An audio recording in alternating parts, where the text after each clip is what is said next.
Hello my dear students, in this video I am going to explain the tax-free incomes or exempted incomes. Let me first explain the meaning of tax-free incomes. Tax-free incomes are nothing but the incomes on which tax is not going to be levied. ಯಾವ ಆದಾಯದ ಮೇಲೆ ತೆರಿಗೆ ಹಾಕಲಾಗುವುದಿಲ್ವೋ ಆ ಆದಾಯವನ್ನು ನಾವು tax free incomes ಅಂತ ಕರೀತೇವೆ. In the previous year the assessee may earn incomes in any manner. ಯಾವ ಮೂಲದಿಂದಲೂ ಆದಾಯ ಬರಬಹುದು, ಯಾವ ಸೆಕ್ಯೂರಿಟೀಸ್ನಿಂದಲೂ ಅಥವಾ ಯಾವ ಇನ್ವೆಸ್ಟ್ಮೆಂಟ್ನಿಂದಲೂ ಎಸ್ಎಸ್ಸಿಗೆ ಆದಾಯ ಬರಬಹುದು. ಎಲ್ಲ ಆದಾಯಗಳು ಕೂಡ ಟ್ಯಾಕ್ಸ್ನ ಪರಿವ್ಯಾಪ್ತಿಯ ಒಳಗೆ ಬರ್ತದೆ ಅಂತ ಹೇಳಲಿಕ್ಕೆ ಬರೋದಿಲ್ಲ. ಕೆಲವು ಆದಾಯದ ಮೇಲೆ ತೆರಿಗೆ ಬೀಳದೇ ಇರಬಹುದು. ಯಾಕೆಂತ ಹೇಳಿದರೆ ಅವುಗಳು ಟ್ಯಾಕ್ಸ್ ಫ್ರೀ ಇನ್ಕಮ್ಸ್ ಅಂತ ಪರಿಗಣಿಸಲ್ಪಟ್ಟಿರಬಹುದು. ಹಾಗಾಗಿ ಯಾವ ಯಾವ ಆದಾಯದ ಮೇಲೆ ತೆರಿಗೆ ಬೀಳೋದಿಲ್ಲವೋ ಅವುಗಳನ್ನು ನಾವು ಎಕ್ಸೆಂಪ್ಟೆಡ್ ಇನ್ಕಮ್ಸ್ ಅಂತ ಕರಿತೇವೆ ಅಥವಾ ಟ್ಯಾಕ್ಸ್ ಫ್ರೀ ಇನ್ಕಮ್ಸ್ ಅಂತ ಕರಿತೇವೆ.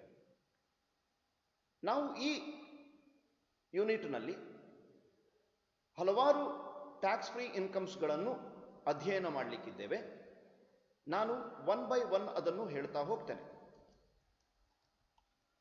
Let me explain now the different tax free incomes. The first one is agricultural income. ನಾನು ಆಲ್ರೆಡಿ ಇದಕ್ಕೆ ಸಂಬಂಧಪಟ್ಟ ವಿಡಿಯೋವನ್ನು ಅಪ್ಲೋಡ್ ಮಾಡಿದ್ದೇನೆ, ನೀವು ಅದನ್ನು ನೋಡಿದ್ದೀರಿ ಕೂಡ. In India the income received from the agricultural activities is exempted from tax. ಅದಕ್ಕೆ ತೆರಿಗೆ ಬೀಳೋದಿಲ್ಲ.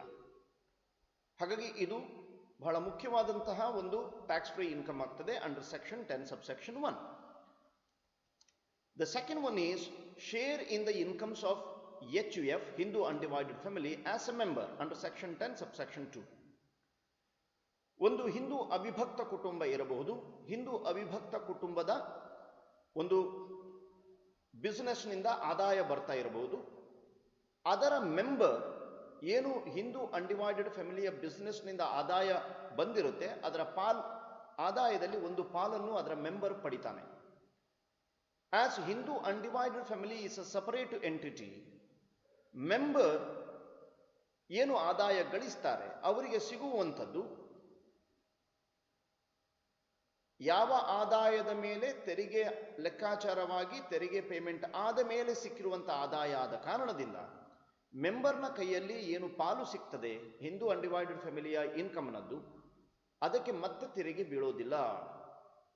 ಹಾಗಾಗಿ ಅದು ಕೂಡ ಎಕ್ಸೆಂಪ್ಟೆಡ್ ಇನ್ಕಮ್ ಆಗ್ತದೆ in the hands of the member under section 10 subsection 2. Share in the incomes of partnership firm as a partner. ನಮಗೆಲ್ಲರಿಗೂ ಗೊತ್ತು partnership firm is a separate entity. Partnership ಫರ್ಮ್ನ ಆದಾಯದ ಮೇಲೆ ತೆರಿಗೆ ಲೆಕ್ಕಾಚಾರ ಆಗ್ತದೆ. ಏನು share in the profit of the partnership firm ಪಾರ್ಟ್ನರ್ಗೆ ಸಿಗುತ್ತೆ ಅದರ ಮೇಲೆ ಇನ್ನೊಮ್ಮೆ ತೆರಿಗೆ ಬೀಳೋದಿಲ್ಲ. ಅವನ ಕೈಯಲ್ಲಿ share in the profit of the partnership firm is an exempted income. ಅವನ ಕೈಯಲ್ಲಿ ಅದು ಎಕ್ಸೆಂಪ್ಟೆಡ್ ಇನ್ಕಮ್ ಆಗಿರುತ್ತೆ under section 10 subsection 2a. Interest received by a non-resident on certain notified securities under section 10 subsection 4 clause I. In the case of a non-resident, any income by way of interest on certain notified securities or bonds is exempted from tax. Non-resident na ಕೈಯಲ್ಲಿ ಒಂದು ನಿರ್ದಿಷ್ಟವಾದಂತಹ notified government ಸೆಕ್ಯೂರಿಟೀಸ್ನ ಮೇಲೆ notified ಸೆಕ್ಯೂರಿಟೀಸ್ನ ಮೇಲೆ ಬಾಂಡ್ಗಳ ಮೇಲೆ ಏನು ಆದಾಯ ಬರುತ್ತೆ ಆ ಆದಾಯಗಳೆಲ್ಲವೂ ಕೂಡ ಎಕ್ಸೆಂಪ್ಟೆಡ್ ಆಗಿ ಪರಿಗಣಿಸಲ್ಪಡ್ತದೆ under section 10 subsection 4. Similarly, interest received by a non-resident Indian on certain notified saving certificates. Non-resident Indian ನ ಕೈಯಲ್ಲಿ under section 10 subsection 4b, he being an individual citizen of India or a person of Indian origin who is a non-resident, any income by way of interest on notified saving certificates issued before 1st day of June 2002, ಬಹಳ ಮುಖ್ಯ ಇದು, by the central government is exempted from tax. 1/1/2002 ಮೊದಲು ಕೇಂದ್ರ ಸರ್ಕಾರದಿಂದ issue ಆಗಲ್ಪಟ್ಟಂತಹ notified saving ಸರ್ಟಿಫಿಕೇಟ್ಸ್ನ ಮೇಲೆ ಸಿಕ್ಕಿರುವಂತಹ ಆದಾಯ ಎಕ್ಸೆಂಪ್ಟೆಡ್ ಫ್ರಮ್ ಟ್ಯಾಕ್ಸ್ ಆಗಿರ್ತದೆ. Let us move further. Leave travel concession under section 10 subsection 5. Leave travel concession, famously known as LTC ಕೂಡ ಎಕ್ಸೆಂಪ್ಟೆಡ್ ಇನ್ಕಮ್ನ ಕ್ಯಾಟಗರಿಯಲ್ಲಿ ಬರ್ತದೆ. I would like to explain on that. ಏನಪ್ಪಾ ಲೀವ್ ಟ್ರಾವೆಲ್ ಕನ್ಸೆಷನ್ ಅಂತ ಹೇಳಿದ್ರೆ, it's a concession given to the employee by the employer and making the employee go on a travel by taking a leave. ಅಂದ್ರೆ ಎಂಪ್ಲಾಯಿಗೆ ರಜೆಯನ್ನು ಕೊಟ್ಟು ಭಾರತದ ಯಾವುದೇ ಒಂದು ಪ್ರದೇಶದಲ್ಲಿ ಅವನು ಟೂರ್ ಹೋಗ್ಲಿ ಅನ್ನುವಂಥ ಸಂಬಂಧಪಟ್ಟ ಹಾಗೆ ಎಂಪ್ಲಾಯರ್ ಏನಾದರೂ ಕನ್ಸೆಷನ್ ಕೊಟ್ರೆ ಅದನ್ನು ನಾವು ಲೀವ್ ಟ್ರಾವೆಲ್ ಕನ್ಸೆಷನ್ ಅಂತ ಕರೀತೇವೆ. ಬಟ್ ಅದಕ್ಕೆ ಕಂಡೀಷನ್ಸ್ ಇದೆ ಬಹಳ ಮುಖ್ಯವಾಗಿ. Where a journey is performed by air, ವಿಮಾನದಲ್ಲಿ ಪ್ರಯಾಣ ಬೆಳೆಸಿದ್ದಾನಂತಾದ್ರೆ ಕಂಡೀಷನ್ ಏನಿಡುತ್ತೆ ಕೇಳಿ. Amount of exemption will be lower of amount of economy class by air or the actual expenses incurred by the shortest route, whichever is lower will be exempted from income tax. ವಿಮಾನದಲ್ಲಿ ಹೋಗಿದ್ದೀರಿ, ವಿಮಾನದಲ್ಲಿ ಹೋಗ್ಲಿಕ್ಕೆ ಆ ಎಲಿಜಿಬಿಲಿಟಿಯೂ ನಿಮಗಿರಬೇಕಾಗುತ್ತೆ. ಇಕನಾಮಿ ಕ್ಲಾಸ್ನಲ್ಲಿ ನಿಮಗೆ ಎಷ್ಟು ತಗುಲುತ್ತೆ shortest ರೂಟ್ನಲ್ಲಿ ಹೋಗ್ಲಿಕ್ಕೆ, ಅಥವಾ ನೀವು ನಿಜವಾಗಲೂ ಎಷ್ಟು ಖರ್ಚು ಮಾಡಿದ್ದೀರಿ, ಅವೆರಡರಲ್ಲಿ ಯಾವುದು ಕಡಿಮೆ ಅದು will be exempted from income tax. Similarly, where the journey is performed by rail, rail ರೋಡ್ನಲ್ಲಿ ಹೋಗಿದ್ದೀರಿ ಅಂತ ಎಣಿಸ್ಕೊಳ್ಳಿ, ವಿಮಾನದಲ್ಲಿ ಅಲ್ಲ ರೈಲ್ ರೋಡಲ್ಲಿ ಹೋಗಿದ್ದೀರಿ ಅಂತ ಆದ್ರೆ amount of exemption will be lower of amount of air conditioned first class railway fare by the shortest route or actual amount spent.